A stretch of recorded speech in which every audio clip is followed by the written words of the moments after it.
صبر نہیں کرے گا تو کیا زندہ کر لے گا اس کو؟ اللہ نے کرے تیری دکان میں آگ لگ گئی، صبر نہیں کرے گا تو کیا اس آگ کو بجھا کر دوبارہ دکان کا سامان کہیں سے لے آئے گا؟ ہم صبر کریں گے، ہمارا مردہ بھی زندہ نہیں ہوگا اور ہماری جلی ہوئی دکان بھی بحال نہیں ہوگی، لیکن ہمارا اللہ تو ہم سے راضی ہو جائے گا کہ میرے بندے نے صبر کیا۔ حدیث میں آتا ہے سرور اقدس صلی اللہ علیہ وسلم نے فرمایا، جب کسی مومن کے بچے کی روح قبض کرتے ہیں فرشتے، جان نکالتے ہیں فرشتے، تو اللہ جاننے کے باوجود، اللہ تو جانتا ہے، سب کچھ جانتا ہے، ذرے ذرے کا اس کو علم، اللہ جاننے کے باوجود فرشتوں سے پوچھتے ہیں، ارے تم نے میرے بندے کے دل کے ٹکڑے کو اس سے جدا کر دیا؟ کہتے ہیں اللہ ایسے کیا۔ ارے اس کی جان نکال لی؟ ایسے کیا۔ اے اللہ آپ کا حکم تھا، ایسے کیا۔ اللہ فرماتے اچھا یہ تو بتاؤ، جب تم نے میرے بندے کے دل کے ٹکڑے کو اس سے جدا کیا تو اس وقت اس نے کیا کہا تھا؟ کیا کہا تھا؟ تو فرشتے عرض کرتے ہیں اے اللہ اس نے صبر کیا تھا اور اس نے کہا تھا اے اللہ میں تیرے فیصلے پر راضی ہوں۔ اس وقت بھی اس نے کہا تھا الحمدللہ، اے اللہ میں تیری ہی تعریف کرتا ہوں، تو دے تو بھی الحمدللہ اور تو دے کر لے لے تو بھی الحمدللہ۔ اللہ کہتے ہیں میرے اس بندے کے لیے جنت میں ایک محل بنا دو اور اس محل کا نام ہی رکھ دو بیت الحمد۔ یہ اس بندے کا گھر ہے جس نے مصیبت میں بھی الحمدللہ کہا۔ ہمارے درس میں شروع ہی سے ایک خاتون آتی ہیں، اللہ ان کی زندگی میں برکت دے، اور کہاں سے آتی ہیں؟ اورنگی سے۔ نارتھ میں بھی آتی تھی، اب یہاں دور ہو گئے تو یہاں کبھی کبھار آتی ہے۔ ان بیچاری کی نوجوان بیٹی ولادت کے دنوں میں وفات پا گئی، شہادت کی موت مل گئی۔ کبھی درس سے پہلے گھر میں آئی ہوئی تھی تو کہہ رہی تھی جب اس کی لاش آئی اور میں کہہ رہی ہوں مرحبا مرحبا، اور مجھے گھر میں نور ہی نور محسوس ہو رہا ہے، طور پہ کہہ رہی ہے عجیب ماں ہے جو اس حالت میں بھی یوں کہہ رہی ہے الحمدللہ۔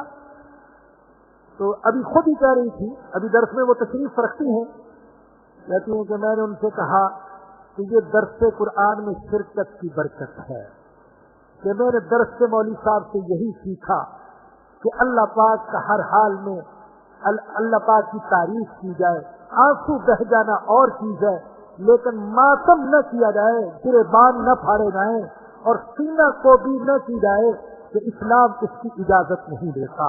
اللہ پاک ہمیں صابر بھی بنائے، اللہ پاک ہمیں شاکر بھی بنائے۔ وآخر دعوانا الحمدللہ رب العالمین۔